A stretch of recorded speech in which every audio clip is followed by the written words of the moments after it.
May gabi na usab ka natong tanan, mga kaigsunan. Welcome sa atong mapadayunon nga powerhouse meeting. This is our equipping and training for our leaders. Salamat sa mga primary leaders nga niya karon uban kanato, mga simbalay leaders, ingon man sa mga kinabuhi sa mga pastors o mga churches nga sunod nining atong equipping. Welcome.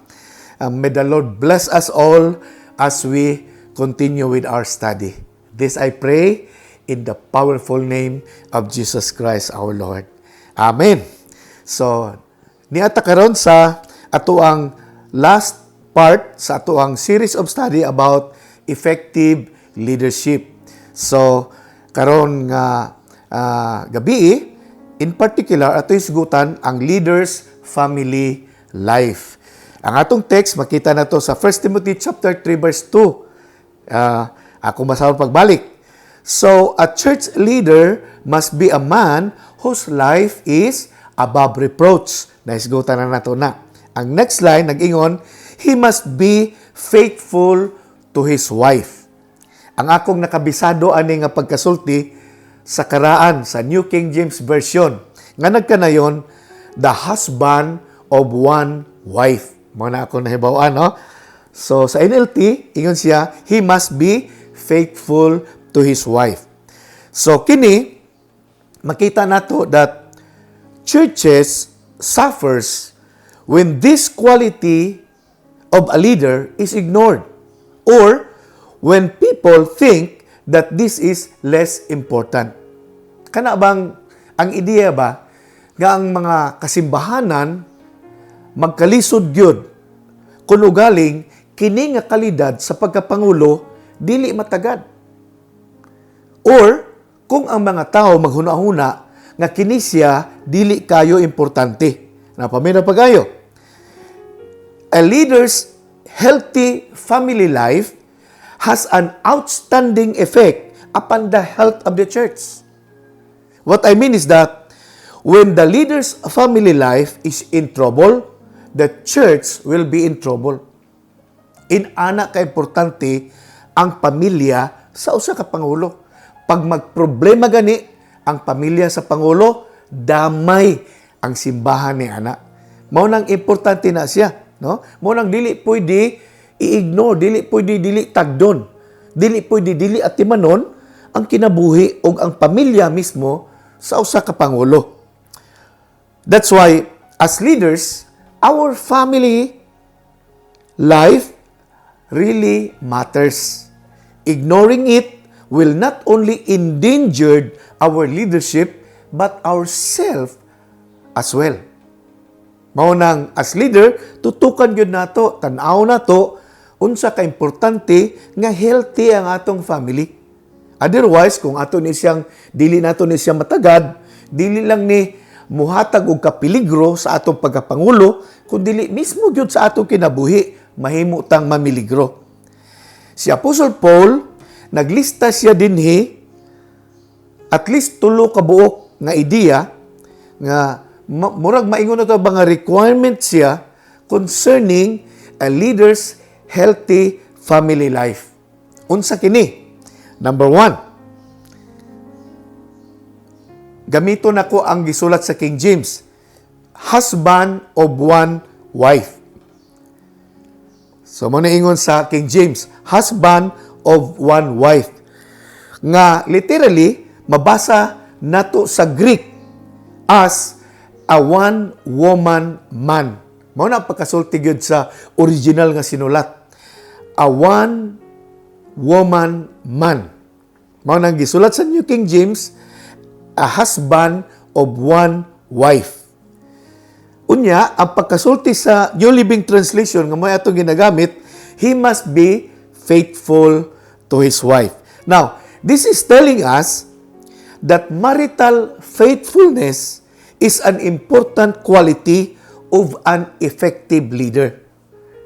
Mao ni ang ginatudlo kanato karong gabi. Nga kana daing atong pagkamatinud-anon sa atong pamilya, isip Pangulo, mo na makahimo natong dikalidad. Isip Pangulo. Why? Because if a leader is not faithful to his wife, how can he be trusted to be faithful to his other obligations? Example, the ministry. Di ba? So kung ang usa ka leader, dili siya matinud-anon sa iyahang pamilya, sa iyang asawa, unsaon pa niya pagka mahimong matinud-anon sa ubang mga butang, ubang mga isyu sa kinabuhi. Di ba? If a leader cheats his own wife, where else he can be honest? Di ba? Kung ang usa ka pangulo, tikasan niya iyang asawa, sa asa pa siya mahimong matinud-anon? Di ba? Mauna ang mga pangutana. That's why the husband of one wife is about loyalty and faithfulness. Being a husband, being a leader. No? Maunang importante siya. Therefore, it is not just a marital qualification, but also a moral qualification. A husband of one wife. So this is the issue nga gusto ni Apostle Paul i-point out nga rika nato about the quality of the marriage and not just the legal condition of the marriage. No? Kinala masabta nato, no? Nga gusto i-point out ni Apostle Paul dinhi sa diyan nag-ingon siya that a leader must be a husband of one wife. He's talking about the quality of marriage that we leaders must have. Dili ang legal nga condition of marriage. So, when we say husband of one wife, dunay duha ka pangutana nga mobarog kalabot niini. So, pag magingunta, a husband of one wife, duha ka pangutana ang mugimaw. Una, does this mean that an effective leader must be married? Okay, yung man ni Apostle Paul nga, a leader must be a husband of one wife. Nagpasabot ba ni nga ang pagka-epektibo nga pangulo kinahanglan minyo? No. Because the term used by Apostle Paul is not a husband of a wife. That means married. Pero gigamit ni Paul is a husband of one wife, which is about a one-woman man. Nakuha na to? So, klaro kay dinhi sa sulat ni Apostle Paul nga dili kinahanglan nga minyo ka para mahimo kang effective nga pangulo. Kay wala nagingon sa Apostle Paul that a leader must be a husband of a wife. Kung dili ningon siya, a husband of one wife. Meaning, one woman man. Mauna sa original nga pagkasulti. So, it is not between having a wife or not, but between having one wife or many wives.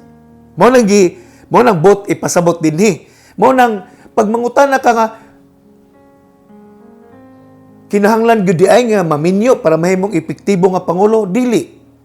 Kay dili na mo gisgutan dinhi ni Apostle Paul. Ang gingon niya, mahimo kang epektibo nga pangulo kung usaray imong asawa. Wala sa ningon nga kinahanglan naa kay asawa. Nakuha na to?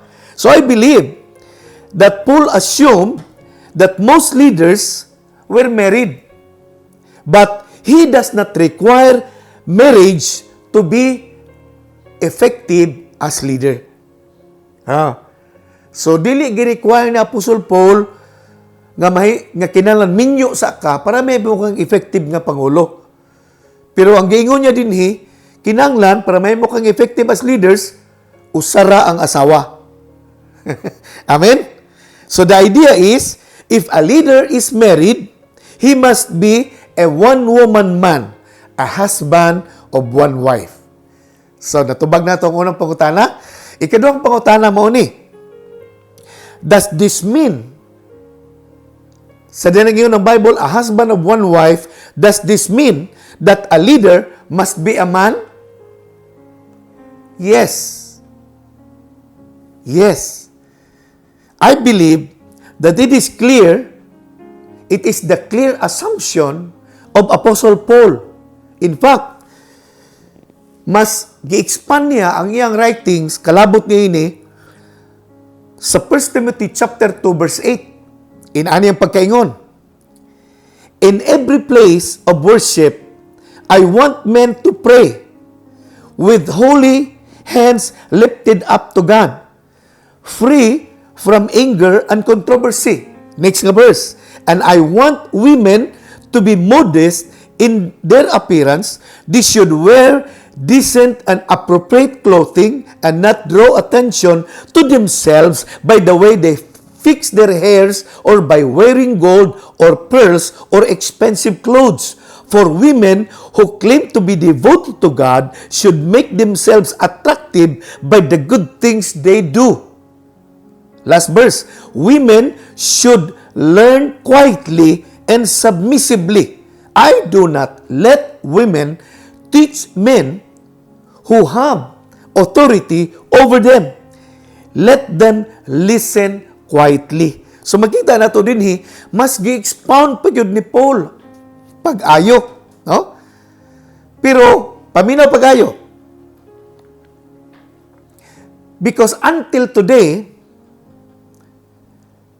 a debate is still going on in the area about woman teaching and preaching. A woman leading. Hangtod karon ang simbahan nagadebate ana. Kay naay mga simbahan nga gaingon nga dili pwede ang babae magpastor. Dili pwede ang babae mag-lead. Dili pwede ang babae magwali. Mo nang nay mga churches nga ang babae naaragyod sa daplin. Maghinuktok lang. Ang iya lang bana mo'y tigwali. Ana, nay mga churches ganana. While naapoy mga churches nga ang mga babae pwede magwali, pwede magpastor, pwede magtudlo. Naapoy na ana. Mo nang hangtod karon ginadibatihan gyapon ni siya pag-ayo nga idea. Pero tanaw nato, paminaw pag-ayo. This particular text nga gisulat ni Apostle Paul nga atong gibasa karon must be understood from the historical standpoint. Kalabot sa kultura sa mga Hudiyo. Ano pa kayo, ha? So pagsulat ni Apostle Paul ni kinanglan masabtan nato ang historical nga side sa mga Hudiyo kalabot sa ilang kultura. More than we understand it in the spiritual side of the church. Nasundan ninyo? Na sensitive kayo ni siya. I just want you to understand it clearly. No? Nga sa diyang nagsulat sa Apostle Paul ni dunay pahid sa kultura sa mga Hudiyo ang iyang pagkaingon ni no? Nga klaro kaayo sa pagsulat ni Apostle Paul nga pabor gyud siya nga ang leader kinahanglan lalaki. Ang babae hilom lang. Ana bitaw? Mo na ang ideya dinhi sa iyang pagkasulat. Pero kinahanglan kita nga mga Kristiyano karon sabto nato nga kining pagkasulat ni Apostle Paul inklinado, no? Sa ilang historical nga bahin kalabot sa ilang kultura more than the spiritual side of the church. Why? Because in the time of Paul, when Paul was writing this letter to the churches, listen good, listen. The church were held in the private homes, not in the buildings like what we have today. Pananglit sa PCCC. Namatay dako nga building diha. Nga atong ginagamit. Nga atong ginatawag nga church building. Kay ang church, gatigom ana nga building. Pero sa unang panahon, sa history, sa mga Hudiyo, wala sila building nga para sa aning atong gigamit karon. Gahimo sila sa ilang church gathering sa mga houses, sa mga balay-balay. Are you following? Kinala masundan ninyo niya para masabtan na to pag-ayo. So pagsulat na Apostol Paul aning sulata ngadto sa mga churches, kini nga sulat padulong ngadto sa mga churches nga nagtigom sa mga balay-balay. Amen. Sa mga balay-balay. Okay? Dili sa mga building nga pareha nga gigamit nato karon.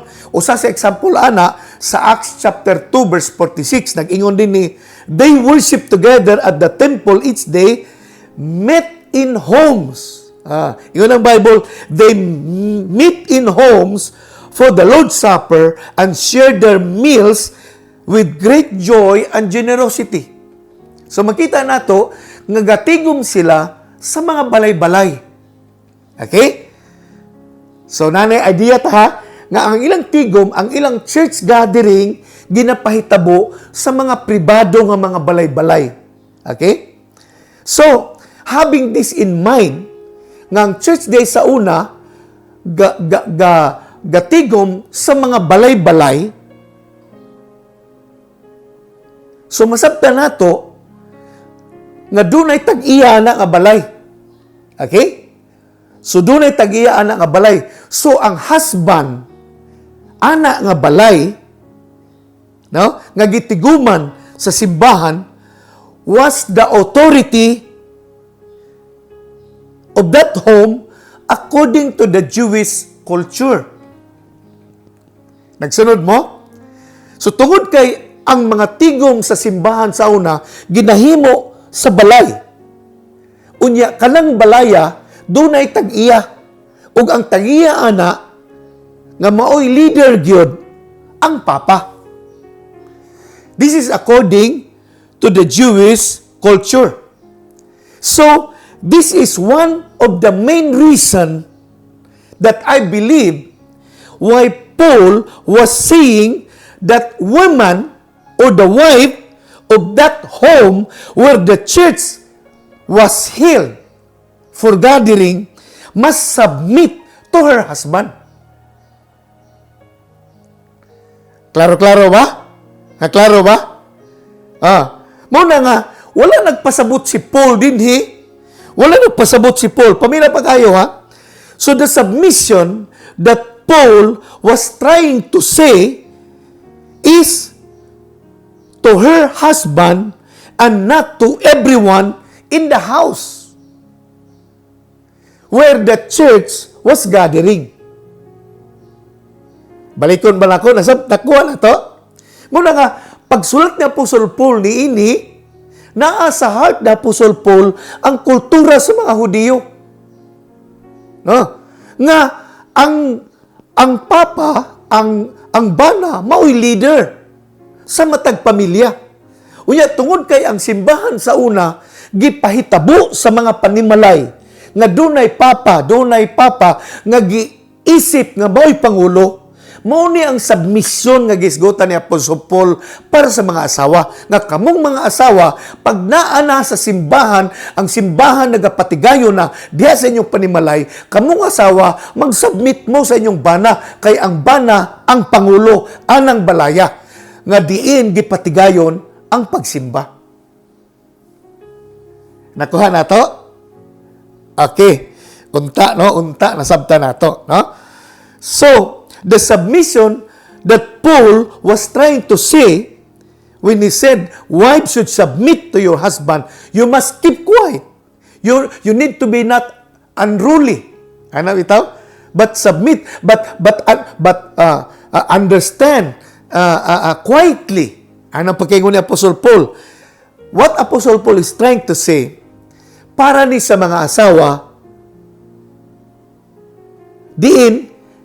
dito sa ilang panimalay, napahitabo ang pagsimba.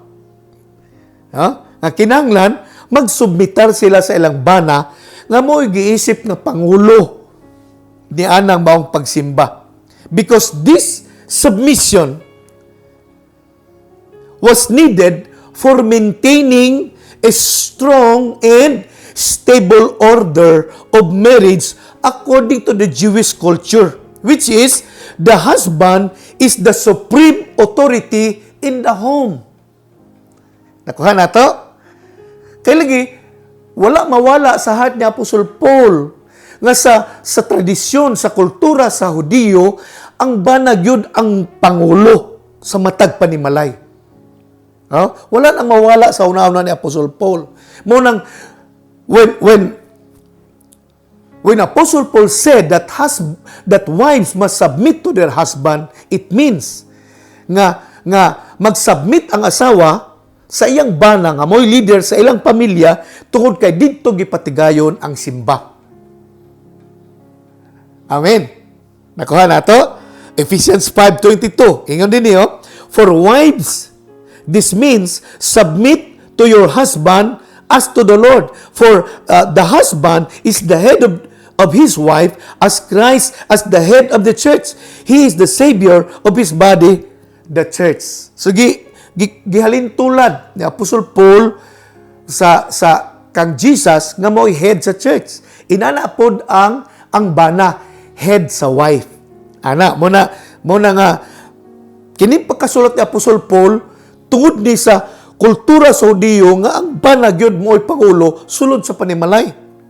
Muna nga asawa, dito gipatigayon ang simba, magsubmitar sa bana. Nakuha na to? Hallelujah. So listen, I believe that Paul never meant that women must surrender their minds, their conscience, and personal judgment. But Paul was saying that because the church is held in the private home where the husband is in authority, the wife should submit and not ignore the husband's authority by trying to control the church meeting. Maunibot ipasabot ni Apostol Paul. Katungod kay ang simba, gipatigayon sulod sa pamilya, ang asawa magsubmitar sa bana. Kaya bana man mo i-leader sa pamilya. Dili kay mag-ako-ako siya, dili niya ginatagaag pagtagad ang leadership sa bana. Maunibot ipasabot ni Apostol Paul. Kay makuligaw man ang simba kung ang asawa mo'y mag-ako-ako niya ang bana, magpadapli na kay dili man na supak man na kaayo sa kultura sa mga Hudiyo.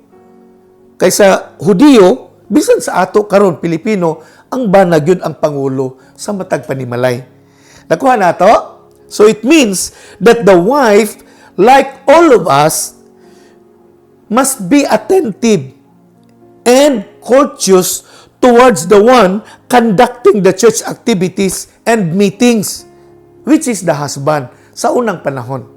Muna nga, sa unang panahon, muna gi-inspire ni Apostol Paul, ng asawa, relax ka lang, kaya ang bana mag-lead sa proceeding, sa gathering, sa activities sa church, diya sa inyong balay. No? Ya, parehapon sa ato karon. Although nga, dili mga babae ang tanang galid sa tuwa, no? Sagol, babae, lalaki, pero kita, maminaw ta, magsubmitar ta, no? Kinala maminaw ta, magsubmitar ta, niyan tong mga gidiliga sa Ginoo, nga mo'y magpadagan sa atong activity o sa atuang mga buluhaton, no? Isip simbahan. And take note of this, kini sensitive kayo ni, pero gusto na ko ni i-share sa inyo, ha? Paminaw pag-ayon ni, no? This is very important. Paul, in his statement, he is using the first person singular pronoun. Pagsulat niya ani, no? Ako ro kung basahon pagbalik. I want you to notice these things, no? Ingon, 1 Timothy chapter 2 verse 8. Ingon niya, in every place of worship, I want men. Now, listen to the word. I-underline ng word, I want. Ingon siya, I want men to pray. Sa next nga verse, ingon siya, I want women to be modest. Now, i-underline ng word, I want. I want. Unya dito sa ending, sa last nga verse, nga atong gibasa ganin siya, I do not want women to teach men. I do not want. Napamilo pa kayo ha. Ang gigamit ni Paul dinhi sa iyang pagkasulat ani, no? Sa verse 8, ingon siya, I want men. First person singular pronoun. Ambot kong ang ato mga teacher dapat mutabang ani no pag-explain, no? Kay mogamit tag pronoun na may first person, na second person, ana bitaw, na third person pronoun. Pero kining word nga I is a first person singular pronoun. I want men, I want women, I do not want women. Unsa man na siya? This is indicating about his personal preference and not a mandatory command of God. Akong usbon para makuha ninyo.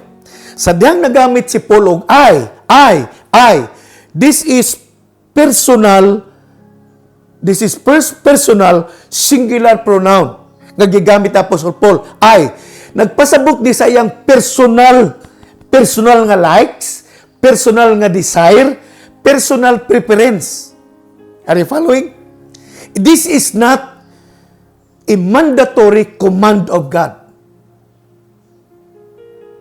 I want you to see that. Gusto na ko makita na ninyo. Nga, sa diyan naging sa Apostle Paul, I want men. Dili ni nagpasabot nga mandatory ni siya nga sugo sa Ginoo. It is his personal inclination ni Apostle Paul. Base sa culture sa mga Hudiyo. Are you following? So, tungod kay personal ni, gamit siya og personal nga pronoun nga I, it means ihaning personal nga perception. Personal niya ni nga preference, inclination. Personal niya nga conviction. Ano bitaw? Muna niyo siya, I want men, I want women, I want all. Ano bitaw? Personal niya ni nga conviction. Pero dili ni siya mandatory nga sugo sa Ginoo. So, I come to believe that Apostle Paul's views of church leadership in these writings to Timothy were based on the principles of male leadership in the private homes. Are you following? So muna nga, ang pagsulat ni Apostle Paul ni gibase niya sa prinsipyo nga ang lalaki gyud ang pangulo sa matag panimalay base sa kultura sa mga Hudiyo. Paminaw pagayo. Please don't be angry with me. Because I believe that in our season today, in these last days, the Holy Spirit, I believe, is giving gifts of teachings and leading not only to men, but also to women. Hallelujah. So, muna po ang akong sarili nga understanding, which I believe that in these last days, tungod sa urgency, tungod sa kaimportante sa panahon, because we're on the last days, si God, dili lang mo gamit niya itong pipila ka mga lalaki. Gamiton niya bisan si kinsa. Nga anda magpagamit sa Ginoo. That's what I believe for. Muna karon sa atong panahon, dili lang mga lalaki ang gipanggamit pag-ay sa Ginoo. Nakakita kog daghang mga babae usab nga gigamit pag-ayo sa Ginoo. Oh, hallelujah. Muna nga, ayaw mo kasuko nako kung ugaling gi-point out ko niya kay para nako kung si Paul inclined siya ani nga issue base sa tradisyon sa kultura sa mga Hudiyo, ako inclined po ko sa akong gituhan nga ang Holy Spirit karon gasabwag og mga gasa sa pagpanudlo ug sa pagwali dili lang sa mga lalaki, lakip ang mga babae. Hallelujah. Amen. Amen. So, what's the requirement concerning a leader's family life? A husband of one wife. Muna number 1. Ikaduha, manage his own family well. 1 Timothy chapter 3 verse 4. he must manage his own family well, having children who respect and obey him. Verse 5, for if a man cannot manage his own household, his own family, how can he take care of God's church? So, muna siya, no? So, the word manage means to stand before and lead. Muna ang manage. To stand and lead. Muna ang manage. And the word well, manage well, ang word well means in an orderly passion. In an orderly style. Marikana ba? Muna ang passion style. So, the word manage well is to stand and lead in an orderly fashion. Muna ang ipasabot ni ini. Now, what Paul was trying to tell us in this part of the scripture is for leaders to be effective, they should be people who handle their families in an orderly style. Kana bang, ang buti pasabot ni Apostle Paul dinhi, sa nag-ingon siya, he must manage his own family well. Buti pasabot ni Apostle Paul that we as leaders, we should be the people who handle our family in an orderly manner. Nakuha na to? Nganong pamilya man ang gisgutan ni Apostle Paul dinhi? Because the family is the birthplace and the best training ground for spiritual leadership. Ang pamilya. Ang pamilya mo ay pinaka-best nga training ground sa mga future leaders. Hallelujah. Because in the family, habits are formed.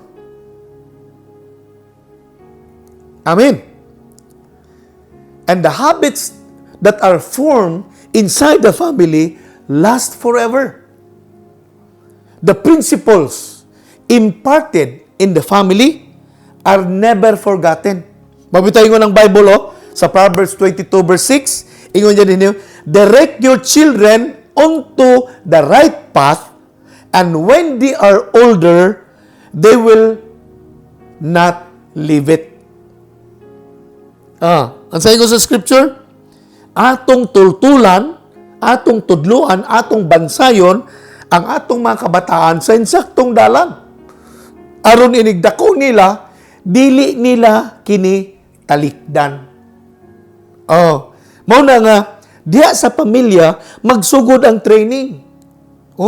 Mao ni ang na-miss sa daghang mga tatay. Kaya kasagaran sa makita na to nga mga pamilya, labi na rong panahon na kwarta lang ang gipaningkamutan. Wala kayo matagad ang values sa mga kabataan. Mao na nga, tungod kayong papa, busy kayong trabaho, nakita sa mga bata nga importante kayong trabaho, importante kayong negosyo, importante kayong pangitag kwarta. Mao na mga bata, dito po ang rumbo nila. Mangitag kwarta, trabaho, ngitag negosyo, bitaw, nakalimtan ang pamatasan.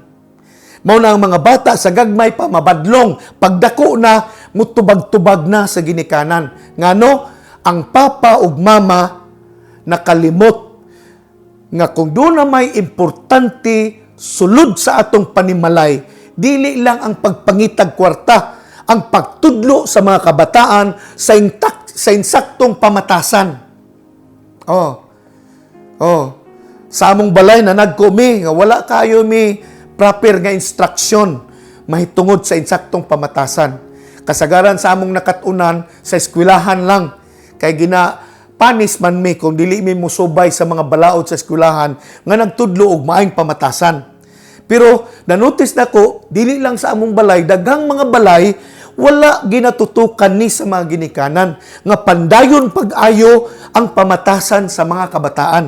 Muna pagdagko sa mga bata, wala gyoy batasan. Nya mo na ang ginahilakan sa daghang mga ginikanan. Kay pagdagko na sa kabataan, dili na maminaw sa ilaha. Kung unsay sipyat, wala ma-manage pag-ayo sa mga papa, sa mga ginikanan, ang ilang pamilya. Mao na nga, ingon ang Proverbs 22 verse 6, basahin ko pagbalik, ingon siya, direct your children onto the right path. Tudlungan sila sa insaktong dalan. Dili lang pangwarta ang itudlo sa ilaha. Tudluhan sila unsa ang pagpangita sa kwarta sa insaktong pamaagi, dili sa pagpanglupig. Ana bitaw? Kay ang kultura, ang manners, ang conduct, mas importante kaysa kwarta. Oh, mabito nang moingon ta makita tag mga dato usahay, dato unta pero way batasan. Ana bitaw? Kay bisan pobre lang ta, bisan simple lang ta, pero gwapo ang atong gawi, ay mahal ang atong kinabuhi. Oh. Muna nga, managing family well, for us to become effective, involves many things, including number 1, setting priorities. Kinahanglan kung ginikanan ka, kabalo ka unsay priorities. Labi na kung Kristohanon ka, kabalo ka unsay priority. Dapat ang priority si God. Oh. Sunod pa ang atong personal nga kaugalingon, ang atong relasyon sa Ginoo. Ikatulo ang atong panimalay. Oh, priorities na siya. Oh. Ikaw-pat, ang atong ministry. Ikalima, ang atong trabaho nga sekular.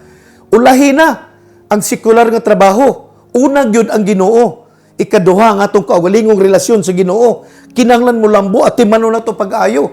Kay kung kita dasig sa pag-alagad, matudlo na to na, mamudil na to ang atong pamilya nga dasig mga lagad.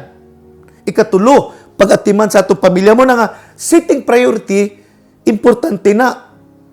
If we want to manage our home well. Ikadua, planning for the future. So, dili lang karon ang atong tanawon, ang kaugmaon nato. Kinahanglan tanawon nato na. And providing what is needed. As a father, as parent, kinahanglan lantaon nato ma-provide ang mga panginahanglan. Unya ikaw, pat, kining handling crisis. In crisis situation. Handling crisis situation. Now, ang pangutana mo ni, when is our managing well best seen? Asa man mas makita kung kita isip ginikanan na manage na to pag-ayo ang atong panimalay in times of crisis. In times of crisis. Because anyone can lead when things are going well. But good managers shine when things are in trouble. Bisan si kinsang tao, pwede siya makan-manage, manegosyo man o balay man, pag walay problema. Pero ang tinuod, ang good managers, nga mo requirement nato as effective leaders, mo shine na sila sa panahon nga doon ay problema ang matag pamilya. Mao na ang makita nimo nga kini nga leader ga-manage yun siya, maayo sa iyang balay. Kay panahon sa mga problema, panahon sa mga krisis, ga-shine up siya. Ga-shine out siya. Hallelujah. So the same is true at home. Family problems does not qualify a person for spiritual leadership, but how he manage that makes all the difference. Sa balay, dili ka nang kabaga sa problema, mahimong makakwalify na ito nga mahimutang maing Pangulo. But how we manage our family in times of problems, that really matters. Hallelujah. People who rise in time of crisis are people who can rise as effective leaders. Nakuha na ito? People, write this down. People who rise up in times of crisis are people who can rise as effective leaders. Hallelujah. So good managers never walk away from any problem. They face problems squarely and deal it honestly. Mao na ang but ipasabot sa Bible sa nag-ingon siya, an effective leader must manage his family well. Kaya sabi ng verse 5, tanawang verse 5, balik ko na kong basa. For if a man cannot manage his own household, how can he take care of God's church? Kini striking kay ni siya nga pangutana. No? Nganong inaani ang pagkapangutana ni Paul? Isa kung ikaw dili makadumala pag-ayo sa imong panimalay, unsaon imong pagdumala og simbalay? Oh. If you cannot manage your family, how can you manage the church? Murag ana ba? So kung dili ka kamao mag-manage sa imong panimalay, unsaon imong pag-manage sa simbalay?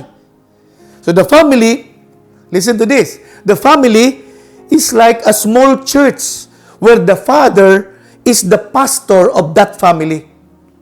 Oh, ang atong pamilya, mura sa gamay nga simbahan. Ang papa mo ay pastor. Oh. Amen. Unya ang church is like a large family where the leader is the spiritual father who take good care of the spiritual children. Mao na siya, no? So, makita nimo kalahian. Ang balay, gamay siya nga simbahan, nga ang papa mo ay pastor. Pero ang simbahan, dako siya nga pamilya, nga ang leader, mo ay spiritual nga papa, nga mag-atiman sa mga spiritual niya nga mga anak, nga maong simbahan. Mo na nga, gigamit ni Paul ang balay, ingon siya, kung epektibo ka nga leader diya sa balay, pwede ka diri sa simbahan. Mo na ingon niya, kung dili ka kamao mo dala sa imong balay, unsaon nimo pagdala sa simbahan? That's why, pag maganda ang pag-manage ng pamilya, maganda rin ang mag-manage ng kapilya. Inaani yung pagkaingon, no? Para lang yun ma-rhyme. Gamit nato ang pamilya. Pag maganda ang mag-manage ng pamilya, maganda rin mag-manage ng kapilya. Ang kapilya kay small church wala siya. Amen. Muna ingon buti ba sa buti Apostle Paul. That's why we as leaders, for us to become effective, we need to really focus on managing well of our respective homes. Amen. Amen. Unya ikatulo, last but not the least, is that we should have children who respect and obey Him. No? Children who respect and obey Him. Mamalingon sa verse 4. At tumasawad pagbalik. He managed his own family well, having children who respect and obey Him. Sa Titus, mas klaro, gipalapad ni Apostle Paul dito sa iyang pagsulat. No? Titus chapter 1 verse 6. Mas specific siya. Kay naning pagkaingon. And his children must be believers who don't have a reputation of being wild or rebellious. So, gi-expand pa yun ni Apostle Paul sa iyang pagsulat kang Timothy. No? Kang Titus, I mean. No? Pero sulusama ang general nga idea ani. So, makita ni mo din ngayon sa ni Paul sa pagsulat niya kay Timothy, mas more specific, ingon siya, and his children must be believers who don't have a reputation of being wild or rebellious. Now, paminaw pag-ayo. I believe you and I understand that we are in the season where raising godly children is really a big challenge to the parents. Niata sa panahon karon nga ang pag-atiman bitaw sa atong kabataan na pagpadako sa ilaha, grabe ka challenging. Why? Because we are in the world that constantly pulls our children to the opposite direction. Kanabang niya ta sa season karon ba nga kung gusto na to dalhon ang ato mga bata diri padulong, pero ang kalibutan gabira sa ilaha palayo. sa atong gusto padulngan. Mao na siya ang atong kahimtang karon. No? Mao na nga kung dili ta magbantay isip ginikanan, no? Labi kulang atong panahon nga gihatag sa atong kabataan, mahibulong ta nganong nga atong mga kabataan gahi naman kaayo, no?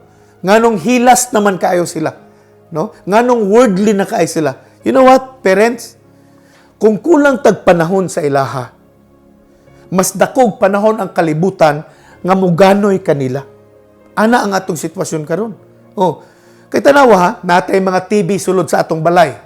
Natay internet, no? Kung wala tay sarili nga wifi, makapalit man sila og kanang signal, 50 pesos, unya pila na ka gigabyte nga magamit nila mag-source sila sa Facebook.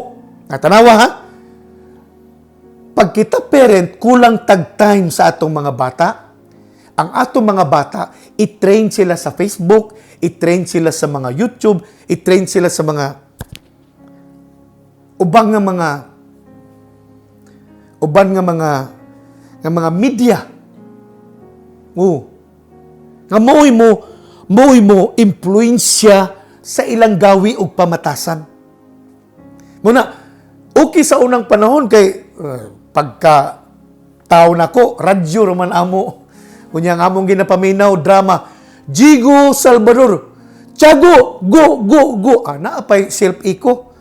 Aris patag, bedruta. Si Tiago, kalibag Jigo, di ko kay dangag. Joke na siya.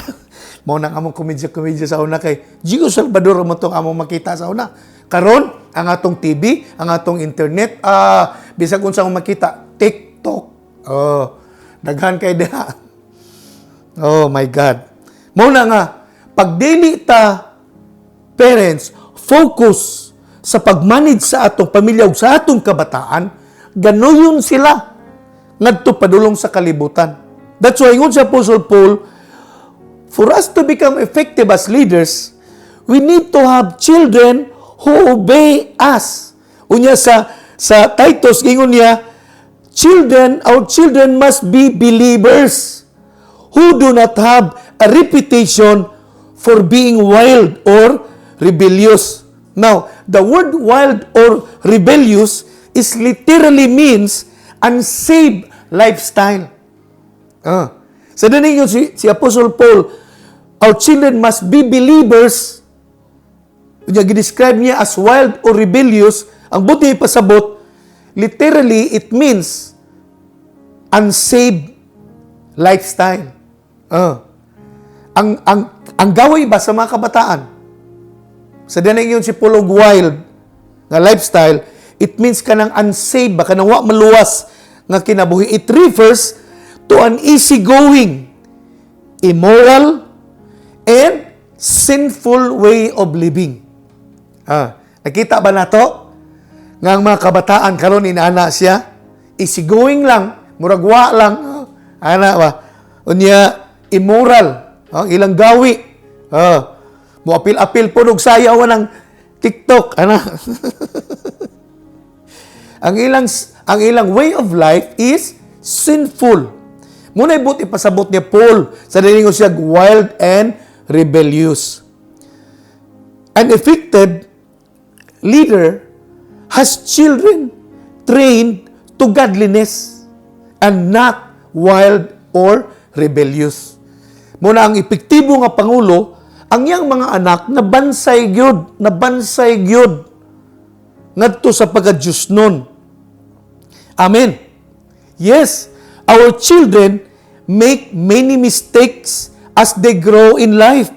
But those children who are trained in a godly home are inclined towards righteousness. Tinuod, samtang managko ang atong mga bata, masipyat sila sa daghang pamaagi. Pero lahi ang kabataan nga nabansay nato pag-ayo sa pagka-Diosnon. Kay managko sila nga bisan masipyat manugaling sila pero mobalik gid sila sa Ginoo tungod kay naa sila'y pagbansay nga nadawatan gikan sa mga epektibong ginikanan, natudluan sila magbasag Bible, natudluan magampo. Ana siya, natudluan makig-angay, maghimog maayo, dili manikas, dili manghilabot. Ana bitaw, sulahi ang mga bata nga nabansay gyud sila sa Dios nun nga kinabuhi. Muna kanang pamilya nga wala gyud maanad magbasag Bible, wala gyud maanad magpray. Pagdagko sa mga bata, pertinggay ang ulo na. Oh, sige hilak ang mama ug papa para ang mga bata. Kay magtubag-tubag naman na. Oh, magtubag-tubag na. Mao na ang sakit kaayo sa kasing-kasing sa mga ginikanan. Kadang dagko ng bitaw mga bata, nya maay na kay magtubag-tubag. Nya lupigon ra ba kanila glalis? Labi na kung ginikanan ka, high school ka lang. Unya mga anak nimo na pahuman nimo kolehiyo, na di na maminaw nimo. Kay feeling nila mas daghan sila nahibawan kaysa imo. Ana siya.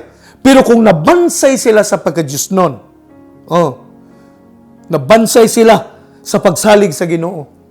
Managko na sila, tuya-tuyaon man na sila sa nagkadaiyang mga kapakyasan, pero inklinado gihapon sila sa pagbalik sa Ginoo. Ana siya. Muna nga na ako'y nakitang mga bata, sa gagmay pa na sa simbahan, kasaba-saba lang. Pero pagdagko, pertinang hambugirua, muranag na unsa. Kay wala man mabansay pag-ayo. Wala matutuki sa ginikanan sa ilang pagdako nga makakaton sa kinabuhing Diyos nun. Muna nga sa ilang mga desisyon, isip mga batanon, wild kayo. Ang ilang lifestyle, wala, makasasala kayo. Mas inklinado sila sa mga isyu sa kabastusan, dili sa pagka-Diyos nun. Muna ang goal kayo nga kahimtang sa mga pamilya. That's why, sa Apostle Paul dinhi, gihimo ninyang part sa requirement sa effective leadership. Dili lang a husband of one wife, kundi ingon niya, must manage your family well, ikatulo, and have children who are not wild, but believers of the Lord Jesus Christ. So to summarize in closing, an effective leader is a model father. Yes, no one can raise up perfect children who never make mistakes, but godly father never gives up on his children. So how father respond to a crisis in his family reveals much about his ability to handle church crisis effectively. Muna nga family gigamit Apostle Paul, kay kung effective magud ang tatay nga mag-handle sa problema sa panimalay, effective pud siya ang mag-handle sa krisis sa mga kasimbahanan. Now listen fathers, paminaw pa kay mga tatay. Our greatest personal contribution to help the world is to raise up godly children, to raise up a godly generation. Muna ang atong personal nga mahatag para sa kalambuan sa kalibutan. Nga i-raise up nato ang atong Diyos nun nga mga kabataan. Ang akong pangutana, before I close, do your children respect you enough to submit to your leadership? Ang imong mga kabataan, garespeto ba sa imo ha? Gasubmitar ba sila sa imong pagkapapas sulod sa imong panimalay? Kung yes ang imong tubag, then you are an excellent candidate for effective leadership. Ha? Amen? Therefore, an effective leader has a family that is committed to the Lord Jesus Christ, who loves his wife, who is dedicated to her husband, spiritual leadership, where the growing children loves Jesus Christ and respect their father. This is the picture of what effective leadership is all about. Yes, it takes time to build a family like this, and it takes a father with the discipline and the desire to see it happen. But in the end, it's worth it because God will help us. Amen? So nakita na ito ang hulagway, ang paghulagway ng Apostle Paul, para di ay mahimo tang maayong Pangulo, kinahanglan po di ay tagaan na itong pagtagad ang atong mga panimalay. Yung gidescribe ni Apostle Paul sa tulo ka importanteng area. Para effective ta nga Pangulo, usa lang atong asawa. Kaduha, mamanage na ito pagkaya nga atong panimalay. Ikatulo, ang atong kabataan, ga respeto o gatahod kanato. May the Lord help us as we continue doing our responsibility as a father in our every home. May the Lord give us insight, spiritual insight, labi na aning ang mga isyu nga itong gisgutan din nga mga sensitibo kaayo. May the Lord help us to understand better sa iyang katuyuan sa atong kinabuhi, especially nga niyata karon sa last days. And may the Lord God continue to bless you. May the Lord God brings you to the double acceleration of what He is about to do upon your life, upon your family, and upon your ministry. And may the Lord continue to protect you wherever you go. And may the Lord allow you to see your multitude. This I declare in the powerful name of Jesus Christ our Lord. Amen and amen.